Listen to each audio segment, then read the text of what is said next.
இறையேசுவில் பிரியமான சகோதர சகோதரிகளே, நமது ஆண்டவர் இயேசு கிறிஸ்துவுடைய திருப்பெயரால் உங்களுக்கும் உங்கள் குடும்பத்தில் இருக்கிற அனைவருக்கும் அன்பும் சமாதானமும் மகிழ்ச்சியும் உண்டாவதாக. அன்புமிக்கவர்களே, அக்டோபர் மாதம் 2ஆம் தேதி தாயாம் திரு அவை காவல் தூதர்களுடைய நினைவு நாளை தான் கொண்டாடுகிறது. அன்புமிக்கவர்களே, 2-3 நாட்களுக்கு முன்பாக கத்தோலிக்க திரு அவையில அதிதூதர்களான புனித மைக்கேல், புனித கப்ரியேல் மற்றும் புனித ரஃபாயேல் அவர்களுடைய விழாவை கொண்டாடினோம். இன்றைக்கு அக்டோபர் மாதம் 2ஆம் தேதி காவல் சம்மனசுகள் அல்லது காவல் தூதர்களுடைய நினைவு நாளை கொண்டாடுகிறோம். அன்புமிக்கவர்களே, காவல் தூதர்கள் இருக்கிறார்களா அல்லது தூதர்கள் இருக்கிறார்களா என்கிற கேள்விக்கு அன்றைக்கே நான் பதிலளித்திருந்தேன். கத்தோலிக்க திரு அவையில அதிதூதர்களையும் காவல் தூதர்களையும் கத்தோலிக்க திரு அவை ஏற்றுக்கொள்கிறது, அவர்களுடைய பிரசன்னத்தை ஏற்றுக்கொள்கிறது. அதிதூதர்களும் காவல் சம்மனசுகளும் அவர்கள் செய்கின்ற பணியை பொறுத்தே நம்ம கத்தோலிக்க திரு அவையில புரிந்து கொள்ள வேண்டும் என்பதை புனித அகுஸ்தினார் மிகவும் தெளிவுபட நமக்கு கூறியிருக்கிறார். இன்றைக்கு நாம் நினைவு கூறுகிற இந்த காவல் தூதர்கள் அல்லது காவல் சம்மனசுகளை பற்றின தெளிவான குறிப்பு என்பது சங்கீதம் திருப்பாடல் 91 மிக தெளிவாக கொடுக்கப்பட்டிருக்கிறது. விடுதலை பயணம் 25வது அதிகாரத்திலும் அதே நேரத்துல தானியேல் புத்தகத்துல 6வது அதிகாரத்திலும் இந்த தூதர்களை பற்றி, நமக்காக இறைவன் கொடுத்திருக்கிற காவல் தூதர்களை பற்றி நம்ம தெளிவாக வாசிக்கிறோம். அன்புமிக்கவர்களே, திருத்தூதர்கள் பணியில மானதூதர் ஒருவர் திருத்தூதர் பேதுருவை காப்பாற்றிய, கரம்பிடித்து வழிநடத்திய ஒரு செய்தியை நம்ம வாசிக்கிறோம். அப்படி என்றால் கத்தோலிக்க திரு அவையில நமது நம்பிக்கை, நம்முடைய பாரம்பரியம் என்னவென்றால் காவல் தூதர்கள் இருக்கிறார்கள். அவர்கள் நம்முடைய பிறப்பிலிருந்து இறப்பு வரையில நமக்காக கொடுக்கப்பட்டிருக்கிறார்கள். நாம் ஒவ்வொருவருக்கும் தனிப்பட்ட முறையில காவல் தூதர் ஒருவர் இருக்கிறார். அவர் பிறப்பிலிருந்து இறப்பு வரை நம்மை வழிநடத்துகிறார். இறைவனுடைய தனிப்பெரும் பிரசன்னத்தையும் அவருடைய பேரன்பையும் அவருடைய இறை பராமரிப்பையும் நமக்கு உணர்த்துபவர்களாகத்தான் இந்த காவல் சம்மனசுகள் நம்முடைய வாழ்க்கையில் இருக்கிறார்கள். ஆன்மீக தீமையிலிருந்தும் உலக தீமையிலிருந்தும் இந்த காவல் சம்மனசுகள் நம்மை ஒவ்வொரு நாளும் காத்து வருகிறார்கள். ஒருவேளை நாம மனித இயல்பின் காரணமாக அவர்களை புரிந்து கொள்ளாமல், அவர்களை உணர்ந்து கொள்ளாமல் இருக்கலாம். ஆனால் ஒவ்வொருவருக்கும் தனிப்பட்ட முறையில, உங்கள் ஒவ்வொருவருக்கும் எனக்கும் தனிப்பட்ட முறையில இறைவன் அளித்த காவல் தூதர் ஒருவர் இருக்கிறார். சின்ன வயசுல இருந்து நம்ம குடும்பத்துல சொல்லி கொடுத்துருப்பாங்க இல்லையா, காவல் தூதர்களை நோக்கிய ஒரு ஜெபம். எப்பொழுது நான் ஒரு பயணத்தை தொடங்கினாலும் முதலில் சிலுவை அடையாளத்தை வரைந்து விட்டு என் வாயிலிருந்து வர முதல் ஜெபம் காவல் தூதர்களுக்கான ஜெபம். எனக்கு காவலா இருக்கிற சர்வேஸ்வரனுடைய சம்மனசானவரே, தெய்வீக கிருபையால் உம்மிடம் ஒப்படைக்கப்பட்டிருக்கிற எங்களை தேவ ஒளியால் பாதுகாத்து வழிநடத்தி காத்தருளும். ஜெபத்தை புதிய தமிழ்ல கூட சொல்லுவாங்க. ஆனா சின்ன வயசுல கத்துக்கொண்ட இந்த ஜெபத்தை இன்றளவும் நான் சொல்வது வழக்கம்.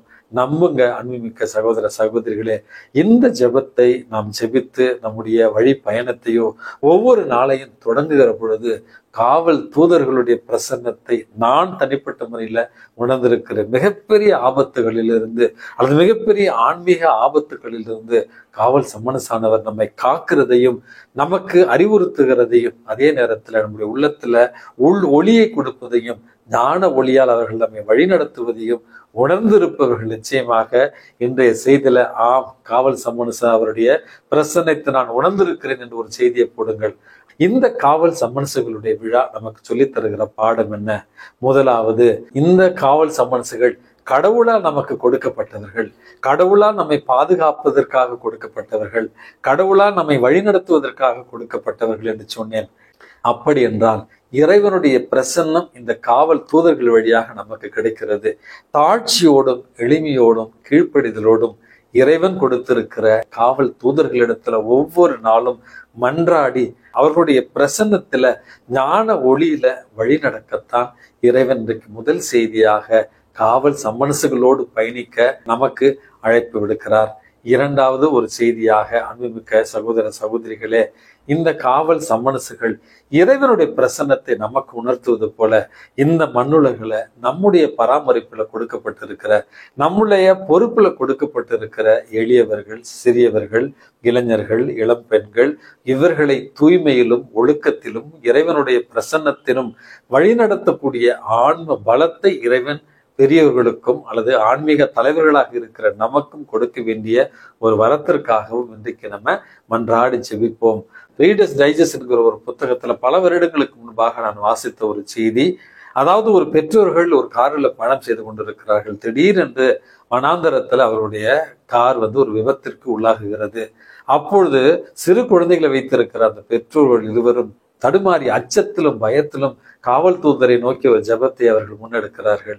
சிறிது நேரத்தில் வெண்ணிற ஆடை அணிந்த இரு மனிதர்கள் அந்த காரில் இருந்து அடிபட்ட அவர்களை வெளியே கொண்டு வந்ததாகவும் அவர்களுக்கான முதலுதவியை செய்து ஆம்புலன்ஸ் சர்வீஸுக்கு போன் செய்துவிட்டு ஆம்புலன்ஸ் சர்வீஸ் வந்த பிறகு அவர்களுக்கு உதவி செய்த அந்த இருவரையும் காணவில்லை என்று ரீடர்ஸ் டைஜஸ்ட் என்ற ஒரு புத்தகத்துல இது ஒரு சாட்சியமாக கொடுத்திருக்கிறார்கள். இப்படியாக பல ஆறுதலான இறைவனுடைய பிரசன்னத்தை உணர்த்திய பல காரியங்களை இந்த செய்தியை கேட்டுக்கொண்டிருக்கிற உங்களால் சொல்ல முடியும். நம்முடைய வாழ்க்கையில ஏதாவது ஒரு தருணத்துல எல்லா கதவுகளும் எனக்கு அடைபட்டு இருக்கிறதே, எனக்கு உதவி எங்கிருந்து வரும் என்று அச்சத்திலும் கலக்கத்திலும் இருந்திருக்கிற நமக்கு யாராவது ஒருவர் மூலமாக இறைவன் உதவி செய்திருப்பார். இதைத்தான் காவல் தூதர் என்று இன்றைக்கு நம்ம உணர்ந்து கொள்கிறோம். அன்பின் மிக்கவர்களே, நமக்கு ஒப்படைக்கப்பட்ட காவல் தூதர்களிடத்தில் நம்மை ஒப்படைத்து நம்முடைய பொறுப்பில் ஒப்படைக்கப்பட்டவர்களுக்கு நாம் நல்ல காவல் தூதர்களாக மாறிட இறைவன் உங்களையும் என்னையும் தூண்டுவாராக. அன்பின் மிக்கவர்களே, இன்றைக்கு அக்டோபர் மாதம் 2ஆம் தேதி நம்முடைய தேசத்தினுடைய பிதாவாக, தேசத்தினுடைய தந்தையாக, தேசத்தினுடைய மகாத்மாவாக கருதப்படுகிற காந்தியடிகளாருடைய பிறந்த நாள். இந்தியாவிற்காக, இந்திய சுதந்திரத்திற்காக அகிம்சை வழியில, உண்மை வழியில போராடி இந்தியாவிற்கு சுதந்திரம் பெறுவதற்கு மிக முக்கியமான ஒரு காரணமாக இருந்த அவருடைய பிறப்பை கொண்டாடுகிற நாமும் நம்முடைய வாழ்க்கையில உண்மையை அறிந்து கொண்டவர்களாகவும் அந்த உண்மை வழிநடத்துதலின்படி அந்த உண்மையை அறிந்து கொண்டவர்களாகவும் வாழ்க்கையில அமைதியான வழியில இறைவனடி சேர இறைவன் நம்மை தூண்டுவாராக. எல்லாம் வல்ல இறைவன் தந்தை, மகன், தூய ஆவி உங்களையும் உங்கள் குடும்பத்தில் இருக்கிற அனைவரையும் நிறைவாக ஆசீர்வதித்து பாதுகாத்து வழி நடத்துவாராக. ஆமென்.